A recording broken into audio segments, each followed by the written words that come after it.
भाई ये कलयुग है और कलयुग में कुछ भी हो सकता है। दरअसल अहमदाबाद से एक ऐसा मामला सामने आया है जिसे सुनकर आपकी भी रूह कांप जाएगी। दरअसल हुआ कुछ ऐसा, बेटे की चाहत में एक माता पिता ने अपनी दोनों बच्चियों को, एक 4 साल की और एक 3 महीने की बच्ची को मौत के घाट उतार दिया।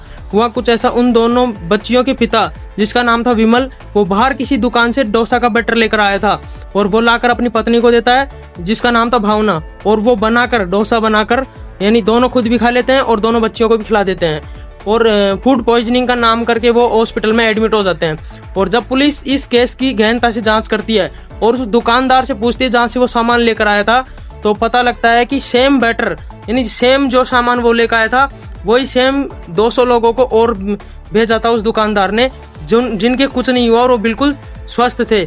और इस मामले की फिर गहनता से जांच की गई तो पता लगा कि इन दोनों ने ही जहर मिलाकर, प्लानिंग करके जहर मिलाकर इन दोनों बच्चियों को खिलाया और खुद भी खाया। और इस बात की जब गहराई से जांच हुई तो पता लगा कि 3 महीने की बच्ची को भी उन्होंने डोसा खिलाया। तो इस बात की जब पुलिस को पता लगा, तो इस बात की जब गहनता से जांच हुई तो उस महिला के घर वालों के वहाँ से एक डायरी मिली।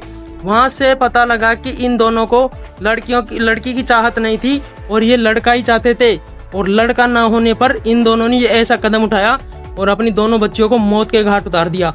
और षड्यंत्र रचा गया इनके द्वारा इन बच्चियों को मारने के लिए। मतलब ऐसा करना था तो मतलब पहले ही उन बच्चियों को किसी अनाथ आश्रम में दे देते, ऐसा मारने की क्या जरूरत थी। अब इन दोनों को ऐसी कौन सी सजा मिलनी चाहिए, उन निर्दोष मतलब छोटी छोटी बच्चियों का जिनका कोई दोष नहीं था, उन्हें इन दोनों ने प्लानिंग करके मौत के घाट उतार दिया।